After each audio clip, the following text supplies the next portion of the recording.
हाँ जी, first term के अंदर 3 पार्ट है हमारे। एक तो पार्टनरशिप की बुक है,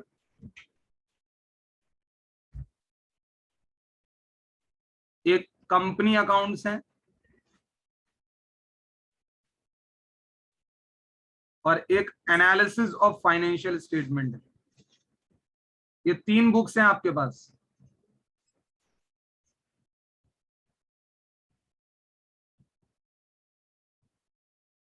ये जो पार्टनरशिप की बुक है, इसके अंदर 3 चैप्टर आ रहे हैं। इसमें से आपको 3 चैप्टर आ रहे हैं। एक तो आ रहा है आपका fundamentals, change in PSR, admission of a partner,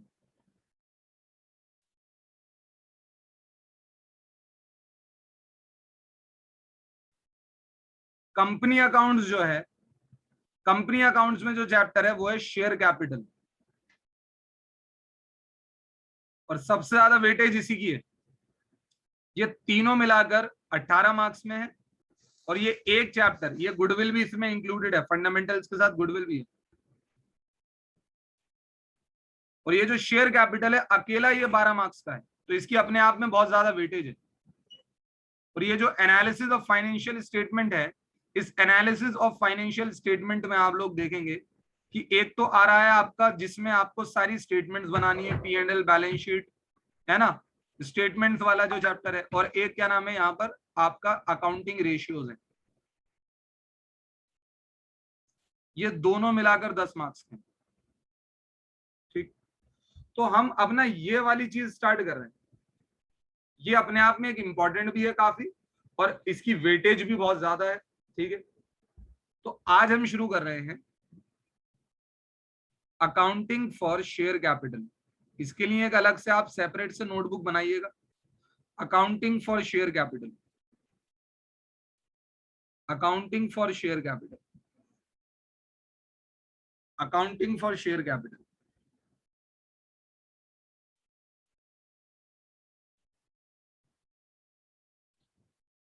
बेटा आज की क्लास जो रहेगी कंप्लीटली आपकी थियरी बेस्ड है, थियरी बेस्ड। और ये जो थियरी बेस्ड क्लास है ये बहुत ज्यादा इंपॉर्टेंट है आप लोगों के लिए, क्योंकि मैं आपको बता दूं एमसीक्यू के अंदर आप लोगों के लिए थियरी का समझना बहुत ज्यादा इंपॉर्टेंट हो जाता है। तो अकाउंटिंग फॉर शेयर कैपिटल की अकाउंटिंग समझने से पहले हम जरा कुछ थियरी समझ लेते हैं, फिर उसके बाद मैं आप लोगों को अकाउंटिंग भी सिखाऊंगा। फिलहाल के लिए आप लोगों में से मैं एक चीज आपको समझाना चाहता हूं कि जब भी हम कोई बिजनेस करते हैं तो बिजनेस करने के लिए ओनर को कुछ अमाउंट इन्वेस्ट करनी पड़ती है, और जो ओनर बिजनेस में अमाउंट इन्वेस्ट करता है उसको हम कहते हैं कैपिटल। जो ओनर बिजनेस में अमाउंट इन्वेस्ट करता है उसे क्या कहते हैं बच्चे? उसे कहते हैं कैपिटल।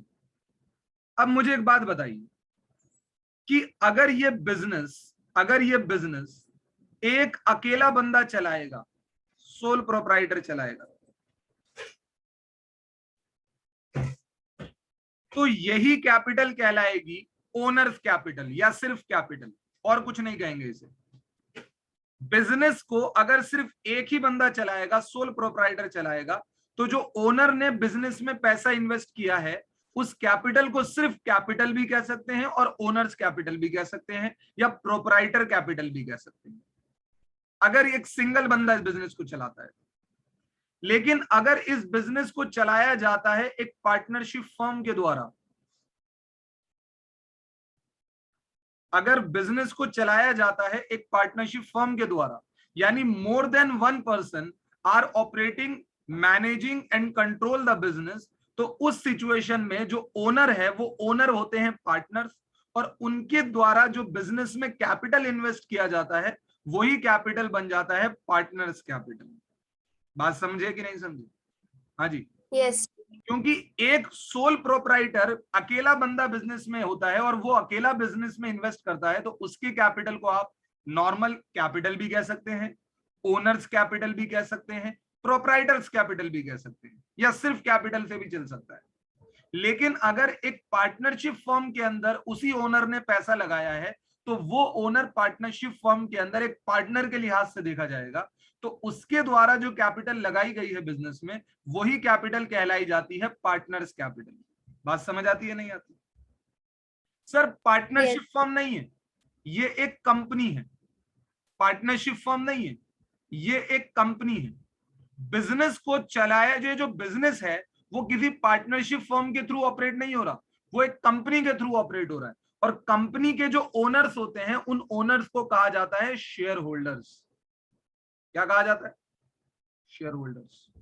और वही शेयर होल्डर जब कंपनी में कैपिटल इन्वेस्ट करते हैं, तो वही कैपिटल कहलाई जाती है शेयर कैपिटल।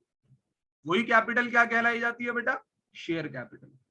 समझे कि नहीं समझे, बताइए मुझे आप लोग। Yes sir. तो आप लोगों को एक चीज अच्छे से समझ में आ जानी चाहिए कि आप यहां पर जो अकाउंटिंग सीखने जा रहे हैं वो शेयर कैपिटल की अकाउंटिंग है।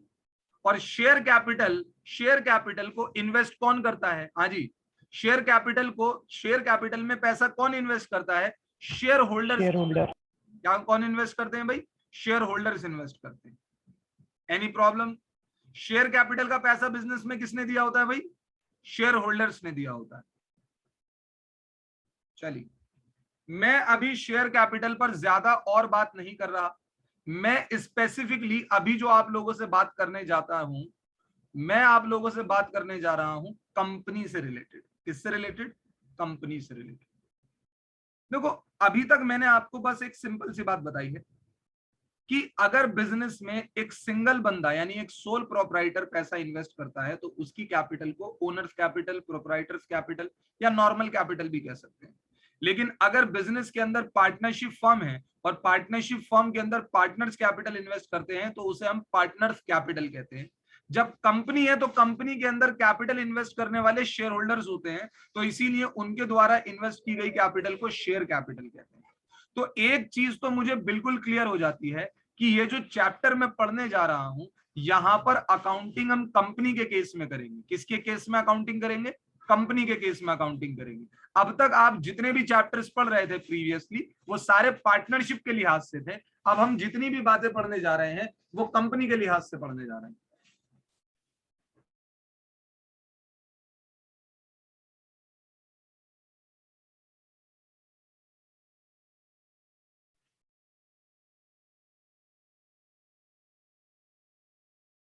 हाँ जी, ये जो हम पढ़ने जा रहे हैं चैप्टर, ये किसके लिहाज से पढ़ने जा रहे हैं? हाँ जी, कंपनी के लिहाज से पढ़ने जा रहे हैं। समझ में आती है बात? ये नहीं आती? यानी हम जो अकाउंटिंग सीखेंगे वो कंपनी के पॉइंट ऑफ व्यू से सीखेंगे। ये बात हम सबको अपने माइंड में क्लियर कर लेनी। ठीक। सर कंपनी किसे कहते हैं बताइए भाई? आप में से कितने लोग कंपनी को डिफाइन कर सकते हैं? बताइए भाई, कंपनी क्या होती है? Sir group of people working together to earn profit. इन्होंने कहा भाई group of people join together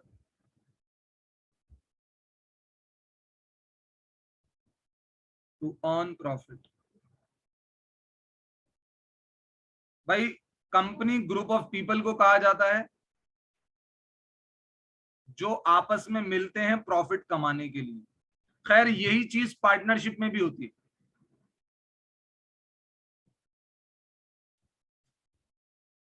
partnership में भी तो ग्रुप ऑफ पीपल होते हैं ना, आपस में मिलते हैं प्रॉफिट अर्न करने के लिए। तो कंपनी और पार्टनरशिप क्या सेम चीज है? Sir, company is an artificial person created by a group of people which includes the owner and the staff of the particular organization. काफी अच्छी डेफिनेशन इन्होंने दे दी कि company is an artificial person. ये important point था कि company जो है वो एक आर्टिफिशियल पर्सन है।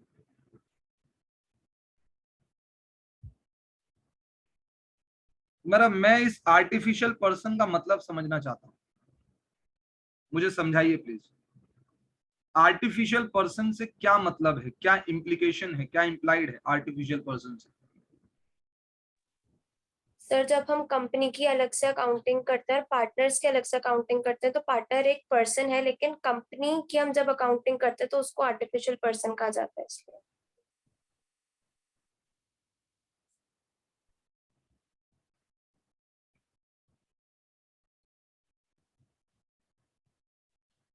चलो जरा मैं आपको कुछ चीजें समझाता हूँ, ध्यान से सुनिए। देखो,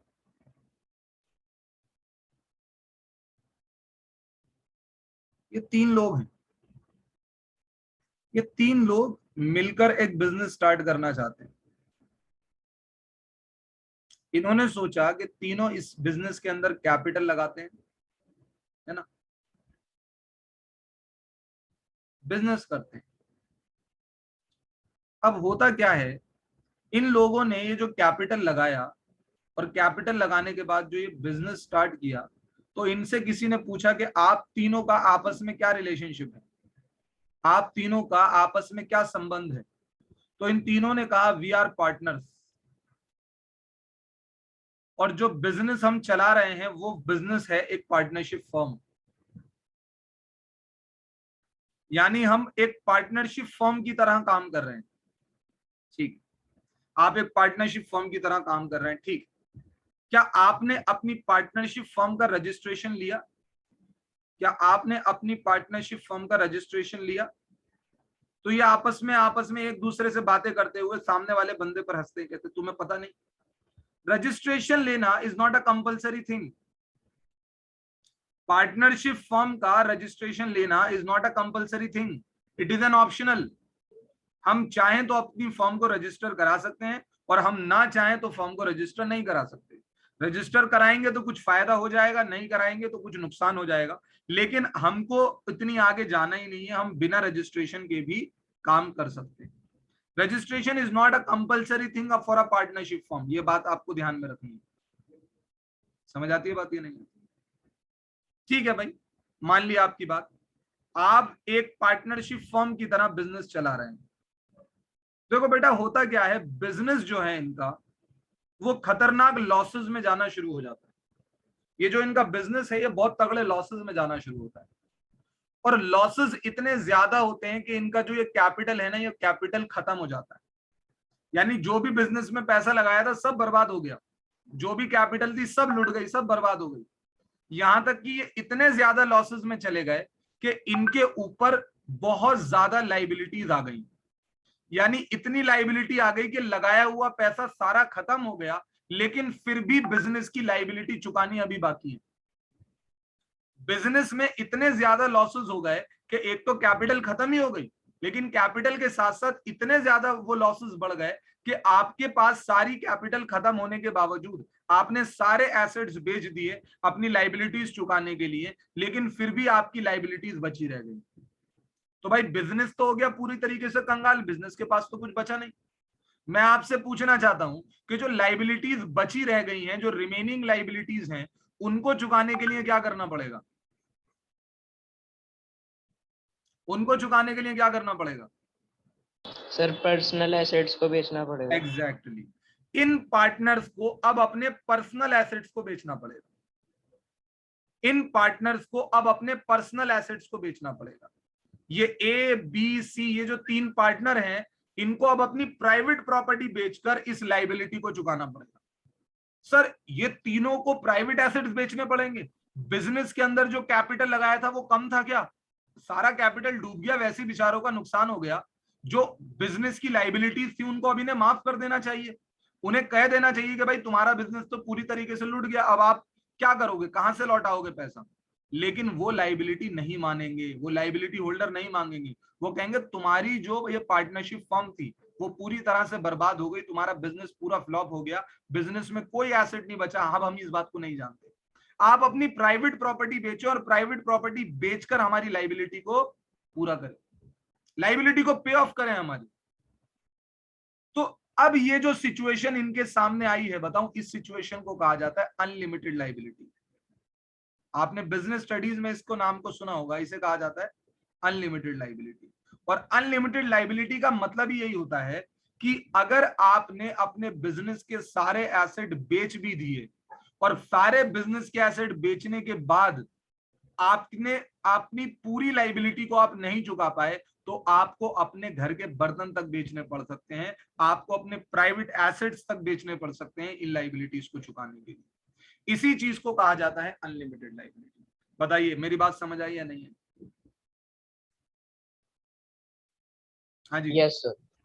इसी चीज को कहा जाता है अनलिमिटेड लाइबिलिटी। लेकिन ये चीज पार्टनरशिप फर्म में हो सकती है, ये चीज एक सोल प्रोप्राइटर के अपने खुद के बिजनेस में हो सकती है, लेकिन ये चीज कंपनी के केस में नहीं हो सकती। ये चीज कंपनी के केस में नहीं हो सकती। अगर 3 लोगों ने मिलकर जो बिजनेस है वो बिजनेस एक कंपनी के थ्रू ऑपरेट किया है, बिजनेस अगर एक कंपनी के थ्रू ऑपरेट किया है, उन्होंने जो अपना पैसा लगाया था, उन्होंने जो अपनी कैपिटल लगाई थी वो कंपनी में लगाई थी, और कंपनी की भी हालत खराब हो गई, कंपनी को भी लॉसेस झेलने पड़ गए, और लॉसेस इतने थे कि उनका सारा, इन लोगों का सारा कैपिटल खत्म हो गया, सारे एसेट्स खत्म हो गए, तो फिर भी लाइबिलिटीज बची रह गई। तो ऐसी सिचुएशन में वो लाइबिलिटी होल्डर इन लोगों के घर के एसेट्स नहीं बिकवा सकते, इनकी प्राइवेट प्रॉपर्टी को वो लोग नहीं बिकवा सकते। यानी कंपनी की सिचुएशन में ये जो कंपनी के शेयर होल्डर्स होते हैं, इनकी लाइबिलिटी लिमिटेड होती है। यानी इनकी लाइबिलिटी लिमिटेड कहां तक होती है, ये लोग पहले ही बता देते हैं कि भाई देखिए जितना कैपिटल हमने कंपनी में इन्वेस्ट किया है बस वही चीज है जो हमने कंपनी को दे रखी है। अगर कंपनी के सारे एसेट्स बिक गए और सारी लाइबिलिटीज पे ऑफ नहीं हो पाई, तो बची हुई लाइबिलिटीज को हम अपने घर से पैसा लाकर पे ऑफ नहीं करेंगे। हमारी लाइबिलिटी सिर्फ और सिर्फ लिमिटेड है जितना कैपिटल हमने इन्वेस्ट किया हुआ है। यानी पार्टनरशिप के केस में और कंपनी के केस में सबसे बड़ा डिफरेंस ये है कि पार्टनर्स की लाइबिलिटी अनलिमिटेड होती है और कंपनी के केस में शेयर होल्डर्स की लाइबिलिटी लिमिटेड होती है। सर ये दोनों चीजों में ऐसा फर्क क्यों आ रहा है? क्योंकि बेटा आपने अब तक सुना होगा कि अकाउंटिंग पॉइंट ऑफ व्यू से, अकाउंटिंग पॉइंट ऑफ व्यू से आप लोगों ने सुना है ना, अकाउंटिंग पॉइंट ऑफ व्यू से मैं आपसे बार बार कहता हूं कि बिजनेस एक अलग पर्सन है, बिजनेस एक अलग पर्सन है और ओनर एक अलग पर्सन है। मैं दोनों को सेपरेट पर्सन मानता हूं, सेपरेट एंटिटी मानता हूं जब मैं अकाउंटिंग कर रहा होता हूं। मैं कहता हूं जब मैं अकाउंटिंग कर रहा हूं तो बिजनेस एक सेपरेट पर्सन है और ओनर एक सेपरेट पर्सन है, और हम अकाउंटिंग जो करेंगे वो बिजनेस के पॉइंट ऑफ व्यू से करेंगे, ओनर के पॉइंट ऑफ व्यू से नहीं। लेकिन बेटा कानूनी तौर पर अकाउंटिंग के पॉइंट ऑफ व्यू से तो 2 अलग अलग सेपरेट पर्सन है, लेकिन लॉ के पॉइंट ऑफ व्यू से बिजनेस और ओनर एक ही पर्सन होता है। लेकिन जब आप कंपनी बना लेते हैं, जब आप कंपनी बना लेते हैं तो कानून भी कहता है कि कंपनी एक अलग पर्सन है और ओनर एक अलग पर्सन। अगर आप एक कंपनी बना लेते हैं ना, कंपनी, तो कंपनी बनाकर लॉ भी यही कहता है कि कंपनी एक अलग पर्सन है और उसके ओनर अलग पर्सन है। यानी अगर कंपनी डूब गई है ना, तो आप ओनर से नहीं कह सकते कि कंपनी की नुकसान की भरपाई करो। ओनर कहेगा कि जितना कैपिटल मैंने लगाया है उससे ज्यादा मैं बिजनेस को नहीं दूंगा। कंपनी डूबी है तो आपकी डीलिंग कंपनी के साथ थी, हमारे से पर्सनल डीलिंग नहीं थी। तो आप, अब वो लोग कहेंगे कि भाई कंपनी और आप एक ही तो पर्सनैलिटी हैं, तो ये कहेंगे लॉ आपने नहीं पढ़ा शायद। लॉ कहता है कंपनी की एक सेपरेट लीगल एंटिटी है। अगर हम लोग कंपनी बनाकर बिजनेस करते हैं तो कंपनी को एक सेपरेट पर्सन माना जाता है लीगल तौर पर। इसीलिए कहा जाता है कि company has a separate legal entity. क्या कहा जाता है? Company has a separate legal entity. बात समझ आई बात या नहीं? और कंपनी को एक सेपरेट पर्सन मान रहे हो, लेकिन ये एक ऐसा पर्सन है ना ही सांस ले सकता है, ना ही खाना खा सकता है, ना किसी से बातचीत कर सकता है। इसको तो लॉ ने क्रिएट किया है, ऑन पेपर लॉ ने क्रिएट किया है इसको। तो समझ आई बात या नहीं? अगर आप कोई एसेट खरीदेंगे तो वो एसेट कंपनी के होंगे, आपके नहीं होंगे। अगर आप कोई लाइबिलिटीज अर्न करेंगे तो वो कंपनी की होंगी, क्योंकि कंपनी को एक सेपरेट पर्सन का दर्जा दिया गया। लेकिन ये एक ऐसा पर्सन है जो ना खाता है, ना पीता है, ना बोलता है, ना चालता है। बस इसको तो लॉ ने क्रिएट किया है, कानून ने क्रिएट किया है, इसीलिए कंपनी को एक आर्टिफिशियल पर्सन कहा जाता है। बताइए मेरी बात समझ आती है नहीं आती? हाँ जी बच्चे। Yes, sir. ये जितना भी मैंने आप लोगों को अभी तक बताया है ना बेटा, ये सब 11th क्लास के अंदर चीजें सिखाई जाती है।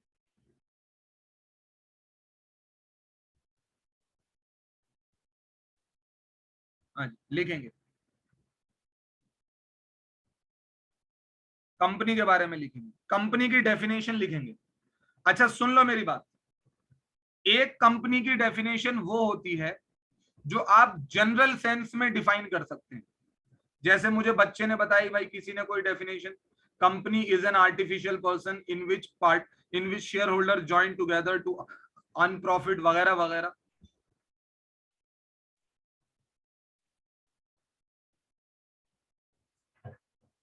शेयर होल्डर्स वो लोग होते हैं जो शेयर्स और बॉन्ड्स परचेज करते हैं जो कंपनी रिलीज करती है। मुझे कंफ्यूजन हो रही है।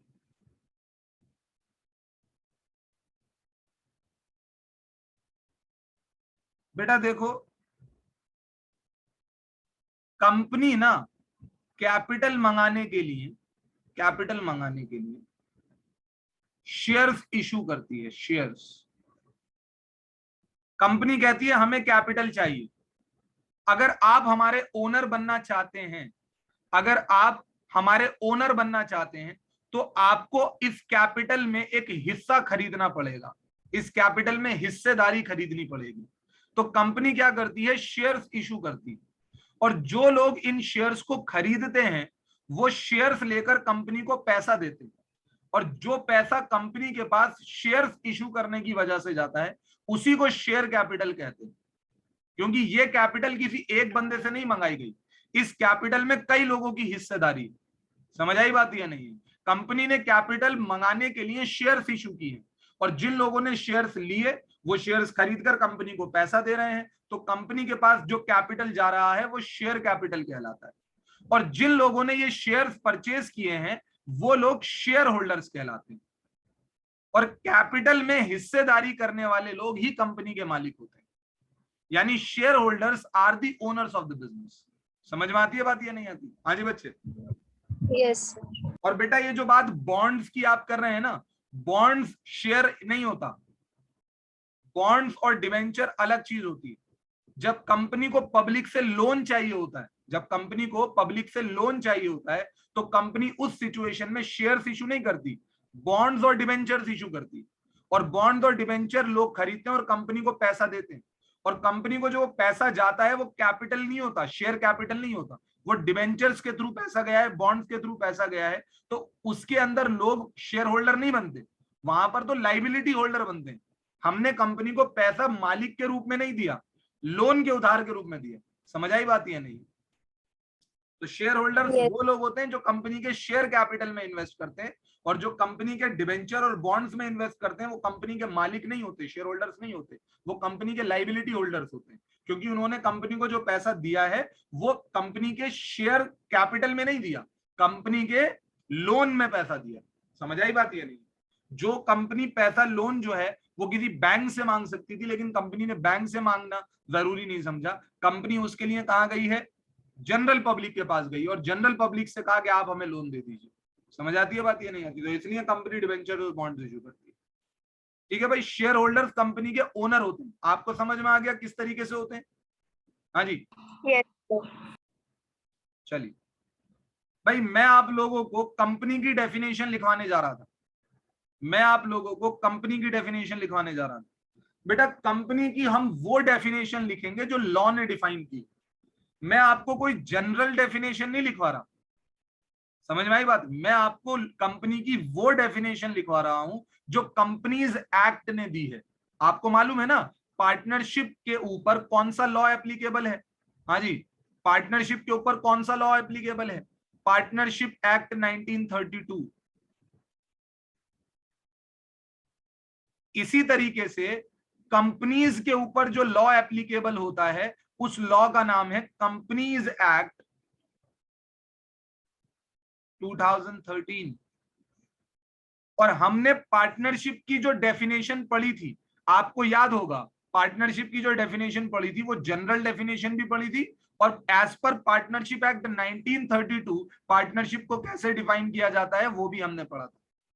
इसी तरीके से कंपनी को जनरल सेंस में क्या कहते हैं, कंपनी एक आर्टिफिशियल पर्सन है, कंपनी की सेपरेट लीगल एंटिटी है, ये सब मैंने आपको समझा दिया।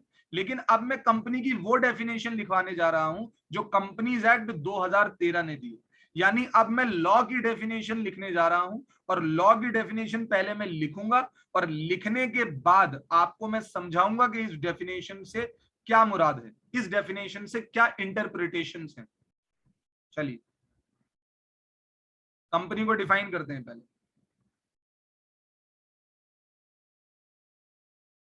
एज पर companies act 2013,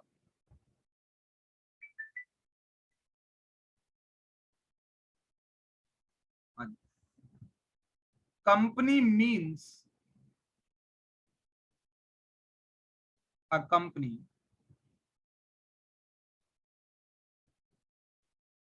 which is registered under this act or under previous company law।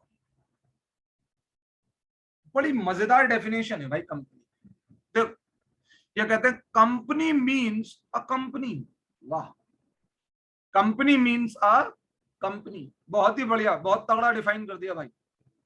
Company का मतलब है company, company means a company. देखो शुरुआत में डेफिनेशन इतनी बेवकूफी की लगेगी कि यार बताओ लॉ किस तरीके से डिफाइन कर रहा है चीजों को।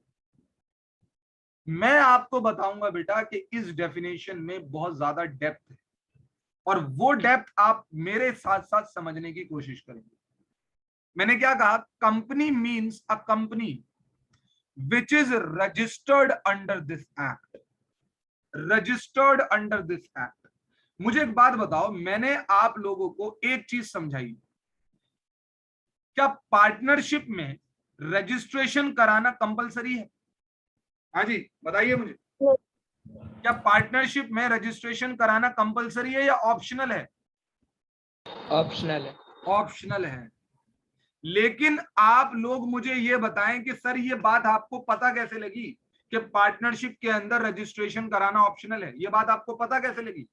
मैं आप लोगों को पार्टनरशिप की डेफिनेशन पढ़ के सुनाता हूं। सुनना पार्टनरशिप की definition. Partnership is a relationship between two or more persons who have agreed to share the profits of the business carried on by all or any of them acting for all। Partnership की videos में ही मैंने आपको ये सबसे पहली जो partnership की videos में डेफिनेशन यही थी कि पार्टनरशिप एक रिलेशनशिप को कहा गया है टू और मोर पर्सन के बीच में, who have agreed, जिन्होंने आपस में एग्रीमेंट किया है, टू शेयर द प्रॉफिट, कि वो प्रॉफिट्स को बांटेंगे, ऑफ द बिजनेस, बिजनेस के प्रॉफिट्स को। उस बिजनेस को कोई एक पार्टनर भी कैरी कर सकता है सबके बिहाफ पे, और सभी पार्टनर भी पार्टनरशिप फर्म को कैरी कर सकते हैं। लेकिन कहीं पर भी पूरी डेफिनेशन में रजिस्ट्रेशन से मतलब कुछ भी नहीं था। बताओ कहीं पर भी लिखा हुआ रजिस्ट्रेशन करके एनीथिंग? हाँ जी, उस डेफिनेशन से बहुत सारी इंटरप्रिटेशन निकाली थी मैंने, लेकिन कहीं पर भी ये डेफिनेशन में कहीं ये बात नहीं थी कि पार्टनरशिप का रजिस्ट्रेशन कंपल्शन है। लेकिन कंपनी को तो इन्होंने कुछ डिफाइन ही नहीं किया, इन्होंने तो कहा कंपनी का मतलब कंपनी है भाई। लेकिन एक बात हम क्लियर कर देते हैं, हम उसी को कंपनी कहेंगे जो इस एक्ट के अकॉर्डिंग रजिस्टर्ड होगा। यानी डेफिनेशन के अंदर एक बात क्लियर कर दी, विदाउट रजिस्ट्रेशन किसी भी कंपनी को बनाया नहीं जा सकता, किसी भी कंपनी को विदाउट रजिस्ट्रेशन फॉर्म नहीं किया जा सकता। अगर आपको एक कंपनी बनानी है तो आपको पहले अपना रजिस्ट्रेशन लेना पड़ेगा as a company. Sir registration लेने के लिए मुझे क्या करना पड़ेगा? उसके लिए आपको कंपनीज एक्ट 2013 पढ़ना पड़ेगा। कंपनीज एक्ट 2013 ने बताया है कि रजिस्ट्रेशन का प्रोसेस क्या है, लेकिन कंपनीज एक्ट 2013 के अंदर कंपनी की डेफिनेशन ने इस बात को क्लियर कर दिया कि कंपनीज एक्ट के अकॉर्डिंग कंपनी उसी को कहा जा सकता है जो एक्ट के अकॉर्डिंग रजिस्टर्ड हो। यानी एक बात डेफिनेशन से क्लियर है कि कंपनी सिर्फ उसी को कह सकते हैं जो कंपनीज एक्ट 2013 के हिसाब से रजिस्टर्ड हो। ये नहीं कहीं पर भी रजिस्ट्रेशन ले लिया, कंपनीज एक्ट के अकॉर्डिंग रजिस्ट्रेशन लेना है आपको। समझ आती है बात? ये नहीं आती? Is there any problem?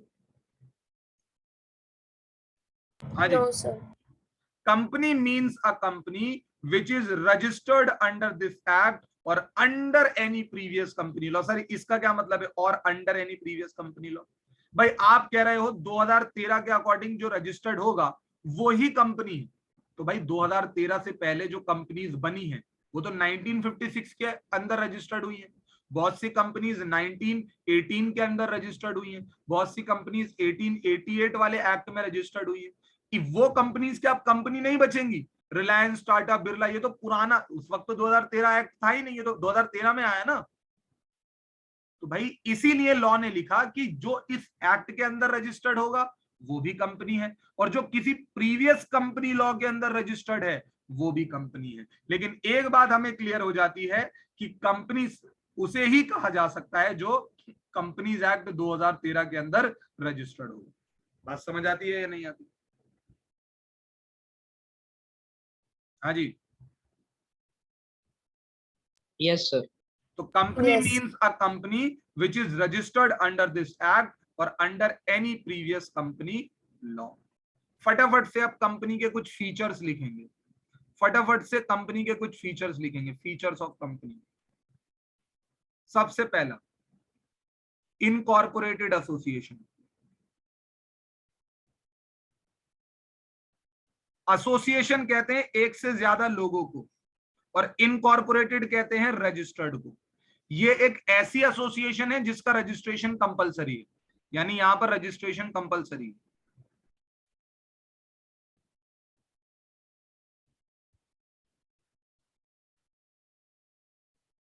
Separate legal entity. भाई कंपनी को कानून ओनर से अलग देखता है। कंपनी को एक सेपरेट पर्सन मानता है और ओनर को एक सेपरेट पर्सन मानता है। ये कानूनी तौर पर अलग अलग माना जाता है। Limited liability. भाई जितने भी शेयर होल्डर्स हैं सबकी लाइबिलिटी लिमिटेड होती है। जितना कैपिटल उन्होंने इन्वेस्ट कर दिया बस उतनी है। जितने शेयर्स मेरे पास हैं, मेरे पास 100 शेयर्स हैं, 100 शेयर्स के लिए मुझे 1 लाख रुपया देना है तो बस 1 लाख से ज्यादा मैं कंपनी को नहीं दूंगा। कंपनी पूरी बर्बाद हो गई, कंपनी के सारे एसेट्स बिक गए, मैं अपने घर से कोई पैसा लेकर नहीं आने वाला। मैंने अगर अपने शेयर का पैसा कंपनी को पूरा दे दिया तो बस उतनी ही लाइबिलिटी मेरी लिमिटेड है। Artificial person. कंपनी की अपनी खुद की एक सेपरेट लीगल एंटिटी है, एक सेपरेट पहचान है कानून की नजर में, लेकिन ये एक ऐसा पर्सन है जो सांस नहीं ले सकता, जो खा नहीं सकता, जो बैठ नहीं सकता। इसीलिए कंपनी को एक आर्टिफिशियल पर्सन कहा जाता है। बेटा ये थियरी के लिए बहुत ज्यादा इंपॉर्टेंट बातें हैं, आप इनको ध्यान में रखिएगा। मैं और भी थियरी आपको बताऊंगा, लेकिन ये बहुत ही ज्यादा रेलेवेंट है, इनको बहुत ध्यान से पढ़िए। समझ में आती है बात? ये नहीं आती मेरी?